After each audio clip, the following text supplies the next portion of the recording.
আসসালামু আলাইকুম ওয়া রাহমাতুল্লাহ। প্রিয় দর্শক, আজ আমরা এমন একটি বিষয়ের গভীরে প্রবেশ করব যা ছিল রাসূলুল্লাহ সাল্লাল্লাহু আলাইহি ওয়াসাল্লামের হৃদয়ের প্রশান্তি, চোখের শীতলতা, আত্মার শান্তি। সেই বিষয়টি হল নামাজ। চলুন হৃদয় দিয়ে শুনি, মন দিয়ে ভাবি কিভাবে নামাজ রাসূলের জীবনে ভালোবাসার রূপ নিয়েছিল। আল্লাহ সুবহানাহু ওয়া তাআলা বলেন, নিশ্চয়ই সালাত মানুষকে অশ্লীলতা ও মন্দ কাজ থেকে বিরত রাখে। সূরা আনকাবুত আয়াত ৪৫। এই আয়াতও আমাদের চোখে আঙ্গুল দিয়ে দেখিয়ে দেয়, নামাজ কেবল একটি আনুষ্ঠানিকতা নয়, এটি একটি আত্মিক পরিবর্তন, একটি নৈতিক বর্ম, এক শক্তিশালী আত্মিক চর্চা যা আমাদের চরিত্র ও কর্মকে রক্ষা করে। নামাজই হল সেই মাধ্যম যার মাধ্যমে বান্দা তার প্রভুর সঙ্গে সরাসরি সংলাপে যুক্ত হয়। রাসূলুল্লাহ সাল্লাল্লাহু আলাইহি ওয়াসাল্লাম নামাজকে ভালোবাসতেন, শুধু দায়িত্ব হিসেবে নয়, বরং গভীর ভালোবাসার আবেগে। তিনি বলেন, নামাজ আমার চোখের শীতলতা। নাসাই ৩৯৪০। চোখের শীতলতা, এই আরবি রূপকথাটির মানে অনেক গভীর। যখন কোনো কিছুর মধ্যে আপনি স্বস্তি, শান্তি ও প্রশান্তি খুঁজে পান, তখন সেটি হয়ে ওঠে আপনার চোখের শীতলতা।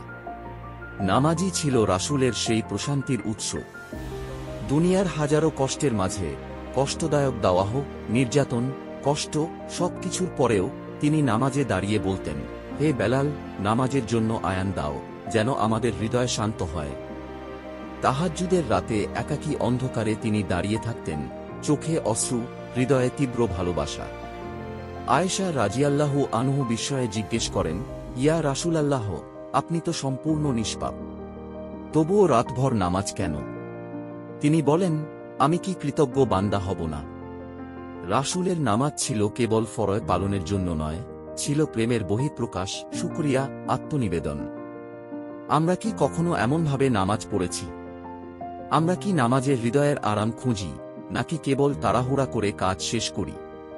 নামাজ যেন না হয় কেবল রুটিন, বরং হোক আত্মার নিরাময়, চোখের শান্তি। প্রতিটি রাকাত যেন হয় আল্লাহর সঙ্গে মনের কথা বলা। সিজদায় গিয়ে যেন আমরা বলি, হে প্রভু, আমি এসেছি, আমি কাঁদি, আমি ভালোবাসি। প্রিয় ভাই ও বোনেরা, চলুন আজকের দিনটিকে একটি নতুন সূচনা করি। চলুন নামাজকে ভালোবাসি, ঠিক যেভাবে রাসূল সাল্লাল্লাহু আলাইহি ওয়াসাল্লাম ভালোবাসতেন। নামাজ কেবল আমাদের দায়িত্ব নয়, এটি আমাদের শান্তির শ্বাস, আত্মার আলো।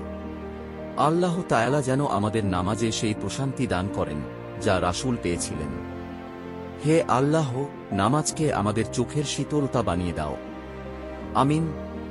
ভিডিওটি যদি আপনার হৃদয়ে একটু স্পর্শ করে, তাহলে শেয়ার করুন, এই শান্তির ডাক পৌঁছে দিন অন্যদের হৃদয়েও। সাবস্ক্রাইব করুন আগামী দিনের আলো ছোঁয়ার জন্য। আসসালামু আলাইকুম ওয়া রাহমাতুল্লাহ।